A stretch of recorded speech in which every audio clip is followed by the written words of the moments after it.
আমরারে কথায় কথায় মাজার পূজারি কো, আমরারে মাজার পূজারি বলতে বলতে এখন তারা গেছে গা পূজার মণ্ডপে, ঠিক কিনা?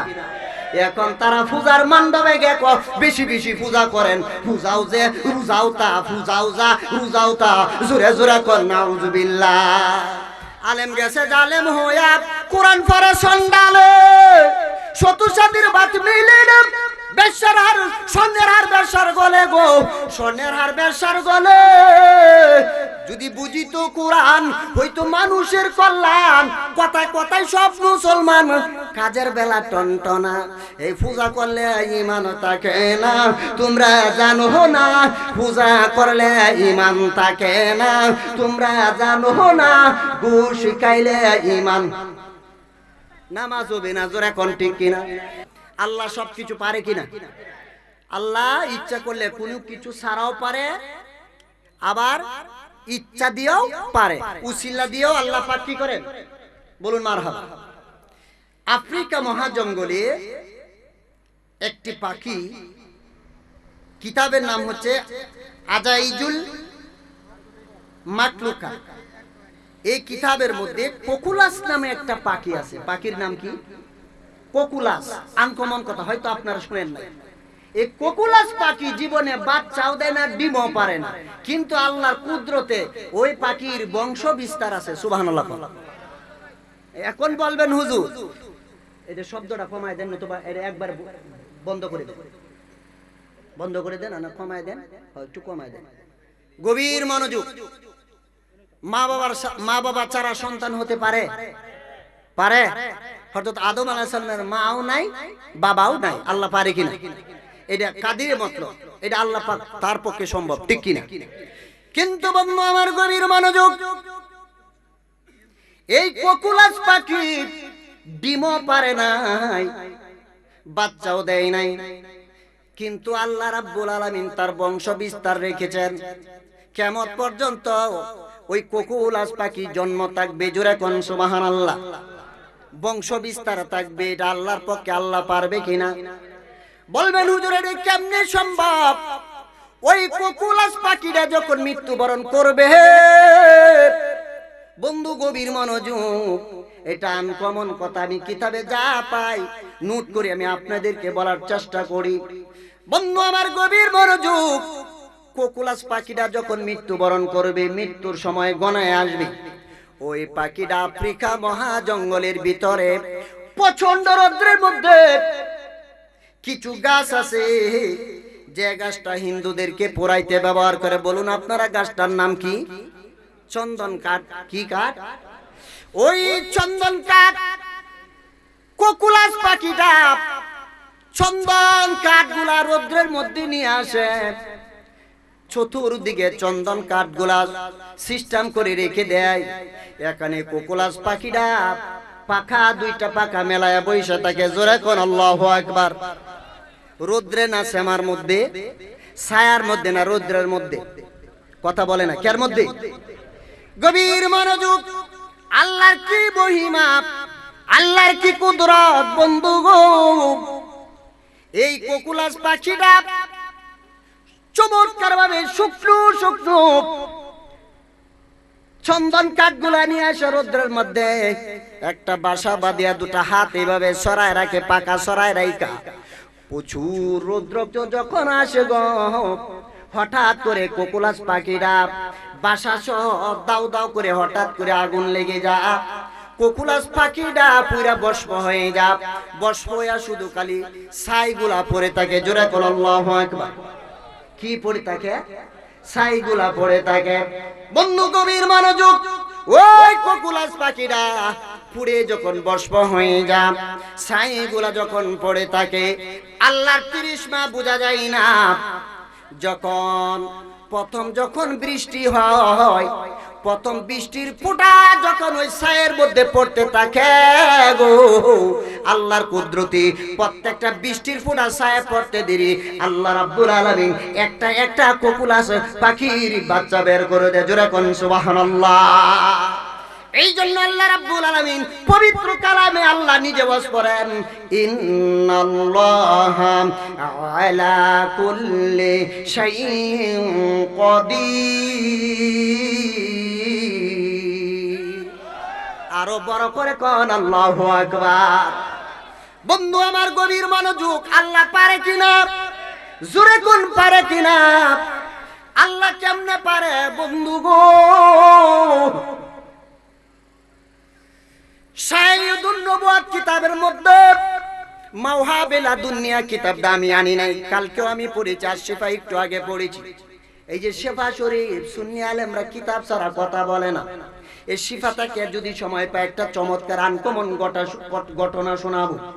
বন্ধু আমার গভীর মনোযোগ, মাওহাবিলা দুনিয়া কিতাবের মধ্যে আল্লামা কুস্তুলাবি রাহমাতুল্লাহ আলাইহি তিনি বলতেছেন, আমার নূরের নবী দুনিয়াতে আসবে, পৃথিবীর সমস্ত মানুষ দুনিয়াতে এসেছে মায়ের লজ্জাস্থান দিয়া, আর আপনি এবং আমার নূরের নবীজি এসেছে মায়ের বাম পেটটা অটোমেটিক ফেটে গিয়া। জোরে কোন সুবহানাল্লাহ।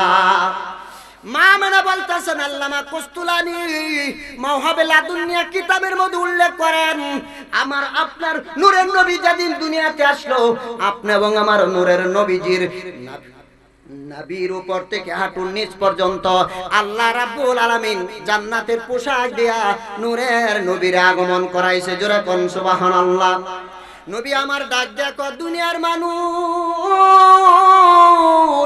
আমি নবীরে তোমরা কেমনে চিনবা? নবী আমার তার জমানে বলতেছে, ওয়ামিন কারামাতিল রাব্বি ইন্নী উলিতু মাকতুনান আলাম ইয়ারা আহাদু সাওয়াতি। বড় বড় করে কোন আল্লাহু আকবার, আর একটু আওয়াজ করে কোন ইয়া রাসূলুল্লাহ। আল্লাহ নবী বলেন, ও দুনিয়ার মানুষ, আমি নবী আল্লাহর পক্ষ থেকে একটি কেরামত। আল্লাহ দুনিয়াতে আমাকে পাঠাইলেন একমাত্র কেরামতের জন্য, শুধু তাই নয়, কোটি কোটি গুনাহগার উম্মতকে নাজাত দেওয়ার জন্য।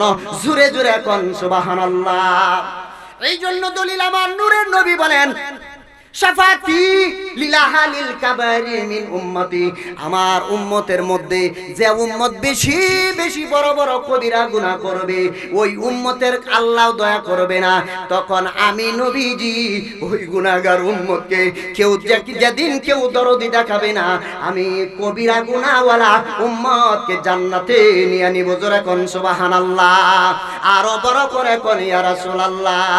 এই জন্য নূর নবীর আগমন হবে দুনিয়া। আল্লাহু আকবার। দরদি নবীজির আগমন হবে দুনিয়া, সারা গাটি জাহানো সাজাইলেন আল্লাহ। মারহাবা কইতেন না? পশু পাখি মারহাবা জানাইলো, দেখিতে নূর নবীর চরণ কাহানি। সকল ঈদের সেরা ঈদ হলো পবিত্র ঈদে মিলাদুন। সুবহানাল্লাহ কোন সুবহানাল্লাহ কোন। বন্ধু আমার গভীর মনোযোগ, আমি আরেকটা আনকমন কথা আপনাদেরকে শোনাইতাম, সময় হয়তো সংকীর্ণ হয়ে যাবে। বন্ধু গভীর মনোযোগ, আমার নূরের নবী সাল্লাল্লাহু আলাইহি ওয়াসাল্লাম সবকিছু জানতেন এবং দেখতেন, ঠিক কি না? নবীজির একজন সাহাবা নতুন মুসলমান হইছে। নতুন না পুরাতন বাবা? নতুন। কথা বলুন, নতুন না পুরাতন? তার নাম হইল কুবাব রাদিয়াল্লাহু তাআলা আনহু। কুবাব রাদিয়াল্লাহু তাআলা আনহু মক্কাতুল মুকাররমার মধ্যে আমার নবীর কাছে মুসলমান হয়েছিলেন। এর মধ্যে কাফেররা তাকে দইরা নিয়ে গেছে। নেওয়ার পরে কুবাব রাদিয়াল্লাহু তাআলা আনহুকে হত্যা করলেন। কাফেররা মারছে, কারা? শহীদ কইরা ফেলাইছে। কুবাব ডাক দেখো, আল্লাহ তোমারে আমি সাক্ষী রাখলাম, আমার নবীর সদকায় আমি যদিও শহীদ হয়ে যাই, এই কাফেরার বাচ্চারা যেন আমার মাথার কুলি দিয়া তারা যেন মদ পান না করতে পারে। তোমার নবীর সদকায় যদি শহীদ হই, কালমা পড়ার কারণে আমারে কুদরতি ভাবে আমারে কাফের থেকে হেফাজত রাখিও। জোরে কোন সুবহানাল্লাহ। আল্লাহর তিরিশমা বুঝা গেল না। কুবাব রাদিয়াল্লাহু তাআলা আনহুকে হত্যা করিয়া পাহাড়ের উপরে একটা কুড়ি টানাইছি, কুড়ির উপরে তার লাশটা ঝুলায়া রাখছে। আল্লাহু আকবার। লাশটা ঝুলায়া রাখার পরে আপনি এবং আমার নূরের নবী সব কিছু জানে কি জানে না? আওয়াজ স্লো হয়ে গেছে, জুড়ে বলুন জানে কি না? নূরের নবী ডাক দেখো আলী, শরীকুল আলী, আনা মাদিনাতুল ইলমি ওয়া আলিউন বাবুহা, আমি হইলাম এলেমের শহর আলী গো, আর তুমি হইলা এই শহরের দরজা। সুবহানাল্লাহ কইতেন না?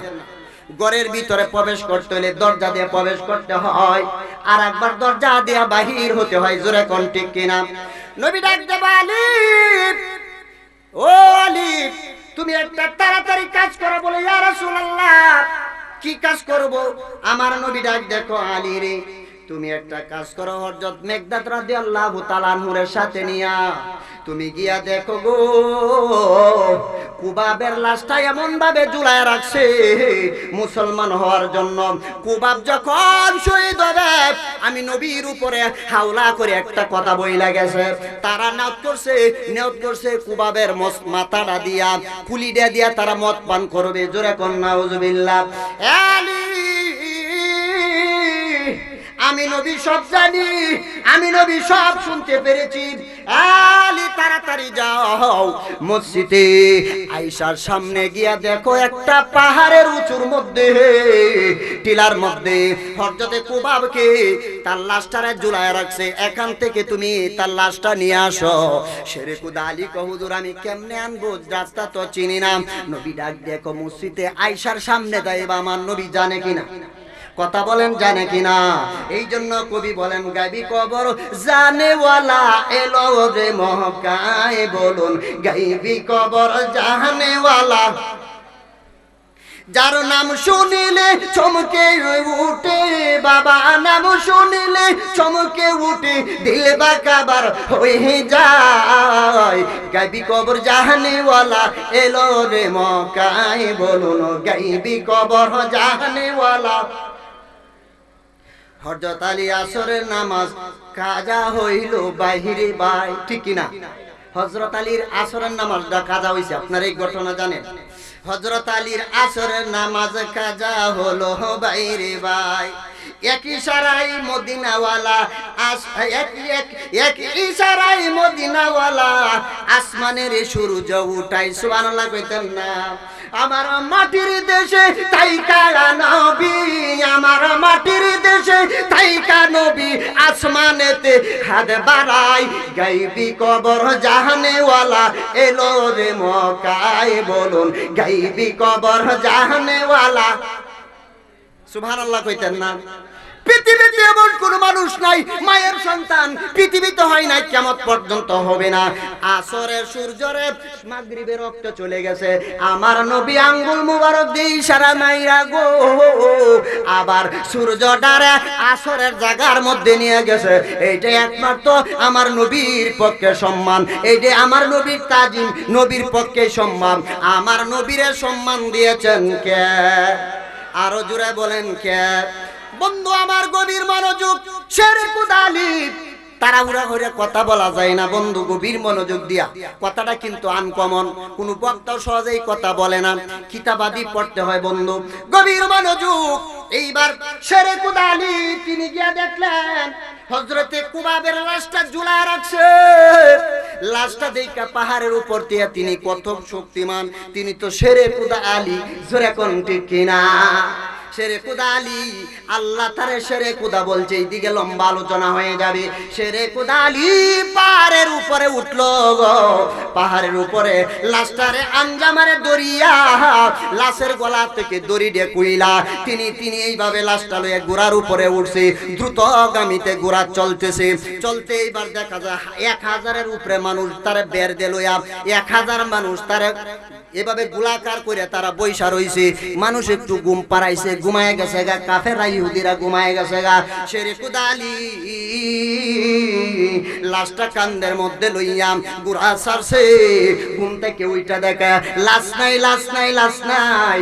ইহুদিরা পাগল হয়ে গেছে, কিরে লাশ খেলা নিল, আমরা তো নিয়ত করেছিলাম তার মাথার কুলি দিয়া মদ পান করার জন্য। জোরে কোন নাউজুবিল্লাহ। বন্ধু গভীর মনোযোগ। এইবার দৌড়াইতে দৌড়াইতে শেরে কুদালিরা চতুর্দিকে ইহুদিরা তারে দইরা ফালাইছে, আওয়াজ করে আল্লাহু আকবার। এইবার শেরে কুদালি নবীরে ডাক দিয়া কয়, ইয়া রাসূলুল্লাহ, নবী গো কাফেররা তো আমাদেরকে ঘেরাও কইরা ফালাইছে, আমারে দইরা ফালাইছে, এখন আমি কি করতে পারি? নবী আমার ডাক দিয়া মদিনা তাকে একটা আওয়াজ কইরা কয়, আলী গো, এইবার লাশটা আস্তে আস্তে কইরা তুমি মাটির মধ্যে ছেড়ে দাও। লাশটা যখন মাটির মধ্যে ছাড়ছে বন্ধু, লাশটা ছাড়তে দেরি গো, মাটি হা কইরা লাশটারে সঙ্গে সঙ্গে মাটি কে ফেলেছে, জোরে কোন সুবহানাল্লাহ। অর্থাৎ লাশটারে কুদরতি ভাবে হেফাজত করছে। নবী আমার ডাক দেখো, আলী রে, দ্রুতগামীতে উত্তর দিকে ঘোড়াটা চালাও, উত্তর দিকে ঘোড়া চালাইয়া তোমরা তাড়াতাড়ি আমার কাছে চলে আসো, তোমাদেরকে কোনো ক্ষতি করতে পারবে না। আওয়াজ করে কোন সুবহানাল্লাহ, আরো বড় করে কোন আল্লাহু আকবার। আমার নবীর প্রেমে পাগল যারা তারা ঈমানদার, আমার নবীর প্রেমে পাগল যারা এসকের বলে পাবে তারা, এসকের বলে পাবে তারা নবীর দিদার। আমার নবীর প্রেমে পাগল যারা তারা ঈমানদার, জোরে কোন ঠিক কিনা? বাবা, নবীর প্রেমে পাগল হইলে ঈমানদার হয়। এই দেখেন আমার কাছে শাফা শরীফ আল্লামা কাজী আয়াজ রহমাতুল্লাহ আলাইহি 1100 বছর পূর্বের কিতাব। এখান থেকে আমি একটি ঘটনা বলতে চেয়েছিলাম, যেহেতু সময় নেই। 10 মিনিট আছে নাকি?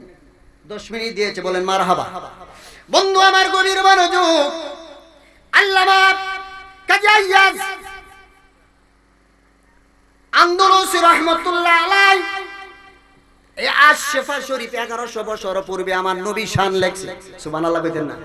কারশান। এই যে আমি গজলটা বললাম, নবীর প্রেমে পাগল যারা তারা ঈমানদার, ঠিক কিনা? নামাজ রোজা হজ যাকাত পড়লে ঈমান হয় না গো। নামাজ হইছে ইবাদত, ঠিক কিনা? রোজা হইছে ইবাদত, জিকির হইছে ইবাদত, কোরআন তেলাওয়াত ইবাদত, হজ করা ইবাদত, মা বাবার খেদমত করা ইবাদত, এতিম মিসকিনের দান খয়রাত করা ইবাদত। আর ঈমান হইছে আপনি এবং আমার নবীর ভালোবাসা, জোরে কোন ঠিক কিনা? আশ-শিফা শরীফের মধ্যে আল্লামা কাজী আয়াজ আমার নবী শানের দ্বিতীয় খণ্ড বাংলা করা হয়েছে। শহীদুল্লাহ বাহাদুর হুজুর বাংলা করছেন। এইদিকে আমার লম্বা আলোচনা হয়ে যাবে, সংক্ষিপ্ত আলোচনা। বন্ধু গভীর মনোযোগ, আল্লামা কাজী আয়াজের তার ছেলে স্বপ্ন দেখেন, আমার নূরের নবী আর কাজী আয়াজ দুইজনে দুই সেরার মধ্যে বসা আছে। সুবহানাল্লাহ কইতেন না? কার মধ্যে বসা? সেরার মধ্যে বসা আছে। এইবার আমার নবী ডাক দিয়ে কয়, কাজী আয়াজ রে, তুমি আমার শানে অনেক চমৎকার সুন্দর কথা লিখেছো। আর শিফা শরীফের মধ্যে এই কথা বলে আমার নবী মুস্কি হাসে। নবী বলে, আমি তোমার প্রতি খুশি হয়ে গেলাম, জোরে কোন সুবহানাল্লাহ। আমার নবী কাজী আয়াজের প্রতি খুশি হয়ে যাওয়ার কারণে এই শিফা শরীফ সারা পৃথিবীতে, এখন এই সারা পৃথিবীতে মার্কেট পাইছে আমার নবীর খুশির কারণে, জোরে কোন সুবহানাল্লাহ। এই জন্য ঈমান হইছে নবী, ঈমান হইছে নবী, নবীরে বাদ দিলে কিছুই পাওয়া যায় না, জোরে কোন ঠিক কিনা? ও বন্ধু,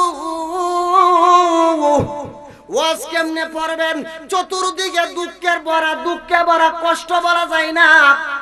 আমরারে কথায় কথায় মাজার পূজারি কো, আমরারে মাজার পূজারি বলতে বলতে এখন তারা গেছে গা পূজার মণ্ডপে, ঠিক কিনা? এখন তারা পূজার মণ্ডপে গে বেশি বেশি পূজা করেন। পূজাও যে রোজাও তা, পূজাও যা রোজাও তা, জোরে জোরে কর নাউজুবিল্লাহ। আলেম গেছে জালেম হইয়া, কোরআন পড়ে সন্ডালে, শতুসাতির বাত মিলে না, বেশার হার স্বর্ণের হার বেশার গলে গো, স্বর্ণের হার বেশার গলে। যদি বুঝিত কোরআন হইতো মানুষের কল্যাণ। কথায় কথায় সব মুসলমান, কাজের বেলা টনটনা। এই পূজা করলে ঈমান থাকে না, তোমরা জানো না। পূজা করলে ঈমান থাকে না, তোমরা জানো না। ঘুষ খাইলে ঈমান নামাজ হবে না, জোরে কোন ঠিক কিনা? এইদিকে গেলে লম্বা হইব। বাবা এরা খালি কইব সব বেদাত, নামাজ নাই, রোজা নাই, কিতা কেমনে জানেন? জানাজার নামাজ পড়ে দোয়া নাই, জানাজার নামাজের পরে দোয়া আছে। মসজিদের ভিতরে গেলে আমরা পড়ি আসসালাতু ওয়াসসালামু আলাইকা আল্লাহুম্মা হাতালি আবওয়াবা রাহমাতি। মসজিদের ভিতরে ঢুকলে দোয়া আছে, বাহিরে আইলে দোয়া আছে। ভাত খাওয়ার সময় করে যে সময় বাটটি আমরা এই মুখে দিয়ে বলি বিসমিল্লাহি ওয়া আলা বারাকাতিল্লাহ, ভাত খাওয়ার দোয়া আছে। ঘুমানোর দোয়া আছে, আমরা ঘুমের সময় যায় ঘুমাই আর বলি আল্লাহুম্মা বিসমিকা ওয়া আমুতু ওয়া আহইয়া। ঘুমানোর দোয়া আছে। ঘুম থেকে ওঠার পরে দোয়া আছে না নাই? এই কথা কোন দোয়া আছে না নাই? ঘুম থেকে ওঠার পরে আমরা দোয়া পড়ি আলহামদুলিল্লাহিল্লাযী আহয়ানা বাদা মা মাতানা ওয়া ইলাইহিন নুশুর। পড়ি কি পড়ি না? ঘুম থেকে ওঠার দোয়া আছে, খাবারের দোয়া আছে। লেট্রিনের মধ্যে গেলে আমরা যখন টয়লেটে যাই, টয়লেটের দোয়া আছে না নাই? হেরা কখনো কিছু দোয়া নাই, ফরজ নামাজের পরে দোয়া নাই। হেরা বলেন নামাজের পরে জানাজার পরেও দোয়া নাই। আমি তো দেখি সব জায়গার মধ্যে দোয়া আছে। আমরা যখন বাথরুমে যাই আমরা দোয়া করি আলহামদুলিল্লাহিল্লাহ, কি করি আমরা দোয়া করি আল্লাহুম্মা ইন্নী আউযু বিকা মিনাল খুবুসি ওয়াল খাবায়েস। এইবার বাহির হইলেও দোয়া করি, সব জায়গার মধ্যে দোয়া আছে। আমার নবীজি বলে উম্মত রে, যখন তুমি জানাজার নামাজ পড়বা তখন সবাই মিলে দোয়া করবা। হাজার হাজার মানুষ হয়, কার দোয়া আল্লাহ কবুল করে আল্লাহই ভালো জানে, জোরে কোন ঠিক কিনা? এইটা বাবা মৃত ব্যক্তিরা দুঃখা দে। জানাজার মধ্যে 1000 মানুষ হয়, সবাই মিললে সব জায়গার মধ্যে দোয়া আছে। জানাজার পরেও দোয়া আছে। যদি কোন মৌলবি দেখাইতে পারে জানাজার পরে দোয়া নাই, মরার আগ পর্যন্ত কোনোদিন মাইকে কথা বলবো না, জোরে কোন ঠিক কিনা? আমার নবী বলেন আবু দাউদ শরীফ কামিলের দ্বিতীয় বছর আমরা পড়ছি, কামিল প্রথম বছর দ্বিতীয় বছর না, কামিলের প্রথম বছরে আমরা পড়ছি। আল আবু দাউদ শরীফের মধ্যে স্পষ্ট লেখা, আমার নবী বলেছেন আন আবি হুরায়রা রাদিয়াল্লাহু তাআলা আনহু ক্বালা ক্বালা রাসূলুল্লাহ সাল্লাল্লাহু আলাইহি ওয়াসাল্লাম ইযা সাল্লাইতুম আলাল মাইয়িতি ফাকলিসু লাহু দুআ। ইয়া রাসূলুল্লাহ, নবী গো, যদি কোনো মুনাফিক মারা যায় তার জানাজার নামাজ পড়বে। ইযা সাল্লাইতুম আলাল মাইয়িতি ফাকলিসু লাহু দুআ। কোন ব্যক্তি যদি মারা যায় মুসলমানের মধ্যে, ইমানদারের মধ্যে, আপনি নবী জানাজা পড়াইয়া আপনার উম্মতদেরকে বলে দেন, জানাজা পড়াইয়া সঙ্গে সঙ্গে তার জন্য একটা খাস করে একটা দোয়া পড়ার জন্য। জোরে জোরে কোন সুবহানাল্লাহ। আর হেরা বলে না জানাজা নামাজ মাটি দেয়া, জানাজা নামাজ মাটি দেওয়া পড়তে পারবেন, জানাজার নামাজ পড়েও পড়া যায়, ঠিক কিনা? কারণ জানাজার নামাজের পরে 1000 মানুষ থাকে, 1000 মানুষ আল্লাহ কার হাতটা কবুল করে আপনি এবং আমি বলতে পারি? এমন আছে কৃষি কাজ করে সরল সোজা মানুষ, লোকটা আল্লাহর ওলি হয়ে লইছে গোপনে, ঠিক কিনা? খালি যে আলেমদের দোয়া কবুল হবে তা কোনো শর্ত নয়। 1000 মানুষের হাত দোয়া করলে আল্লাহ 40 জনের মধ্যে লিকুল্লি আর বাইনা ওলিয়ান একজনের দরে কবুল কইরা আল্লাহ সবার দোয়া কবুল করে দেয়। এখন মৃত ব্যক্তির আল্লাহ দয়া করে ক্ষমা করে দেয়। আল্লাহ দয়া কম না বেশি? কথা কম না বেশি? বন্ধু আমার গভীর মনোযোগ, এই দিকে আলোচনা লম্বা হয়ে যাবে। হুজুর আইসা বৈশা লইছে, আমি তো আসলে আলোচনা করতে পারলাম না, 10টা বাজে উঠছে। যাই হোক, আমার অসমাপ্ত আলোচনা শেষ করতে হইল। আমি সকলের কাছে দোয়া চাই, নিজের মাহফিল বুঝেন না, এই জন্য অতি দীর্ঘ করা যাবে না। তবে আমি একটি আমলের কথা বলে যাই, কোন ব্যক্তি যদি 2টি আমল করে বেহেশত তার জন্য যথেষ্ট। সুবহানাল্লাহ। ইত্তাকুল্লাহ, হুসনুল খালক, আল্লাহর ভয় আর সুন্দর চরিত্র, এই 2 গুণেই মানুষ বেহেশতে হয়। সুবহানাল্লাহ। আল্লাহর ভয় থাকলে কোনো গুনার কাজ করা যায় না, ঠিক কি না? আর সুন্দর চরিত্রওয়ালার ইবাদতগুলা ওজনে ভারী হবে। আল্লাহ যেন আমাদের সকলকে এই 2টি আমল সম্পর্কে করার তৌফিক দান করে, সেই বলে আমার অসমাপ্ত আলোচনা এখানে ইখতিসার করতে হচ্ছে বিশেষ কারণবশত। আসসালামু আলাইকুম ওয়া রাহমাতুল্লাহি ওয়া বারাকাতুহু।